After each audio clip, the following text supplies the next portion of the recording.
Hello everyone, this is my reaction to yesterday's ISC Master Modes. This is a tuning variation that can apply to any of these archetypes.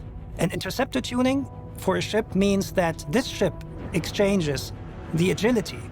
With agility we mean the rotation rate and the lateral strafing accelerations simply for speed. So they will not be able to turn their velocity vector much, they will not be able to rotate much, but they will be very, very fast just going forward.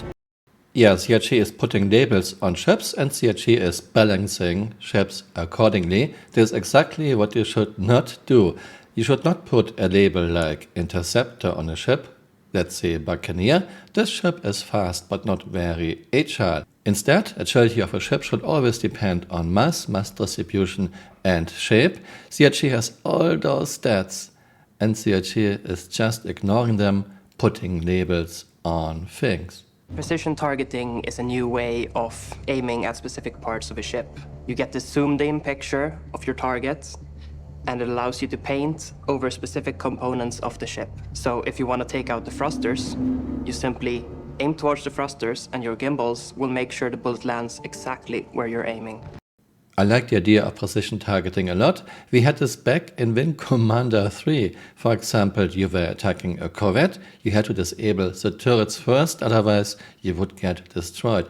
However, having a zoomed-in view is very, very gamey and very distracting.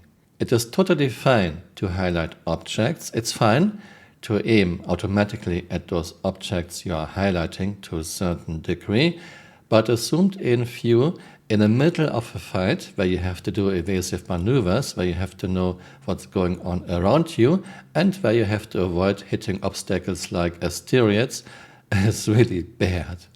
If you have a light fighter and you want to help take down a larger ship, you will not be able to take down the ship by yourself, but you can help other players by crippling the turrets with ballistic cannons, for example, and other subsystems. Yes, finally, I was looking so forward to this. We had this in many, many games, for example, Wing Commander 3 and 4. You are attacking a big ship, you have to disable turrets first and maybe even shield generators before you can do damage to the ship. This looks very promising. Next to basically seeing what you're actually hitting, you also just get the stunning view of that big ship that you're targeting. Yeah, it's a Chris Roberts game. Eye candy always has highest priority. Once again, stunning view. CRG devs are not interested in making a functional game. They are talking like a fashion designer. This zoomed-in view will be very distracting. Again, I love the idea of precision targeting. It's absolutely fun to disable turrets and other components first before you can go in for the kill, but this is just gamey and this will lead to a lot of problems in the fight.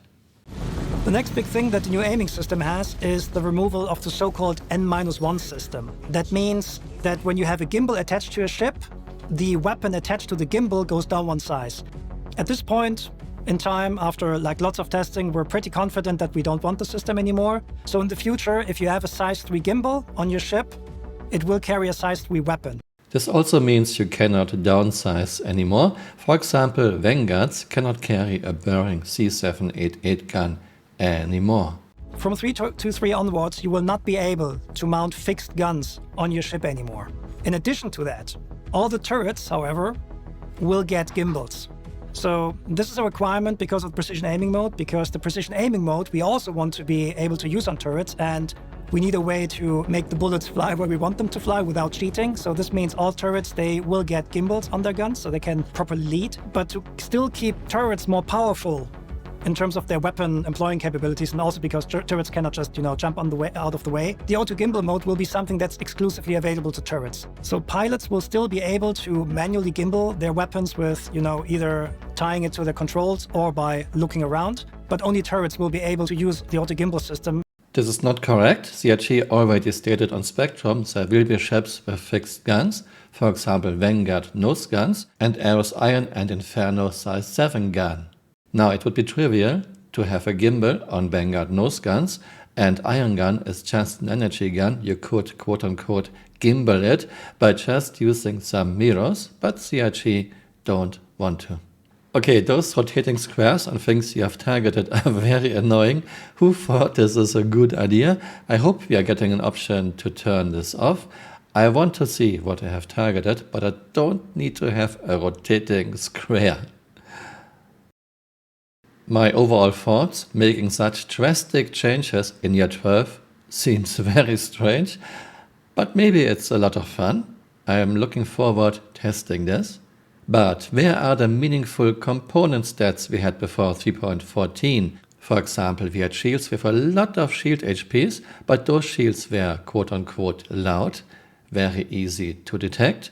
And on the other hand, we had stealth shields that were not easy to detect, but didn't give a lot of shield HPs. We had meaningful choices before 3.14. I hope we are getting this back.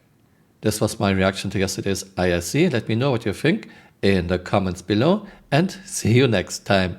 Bye. Auf Wiedersehen.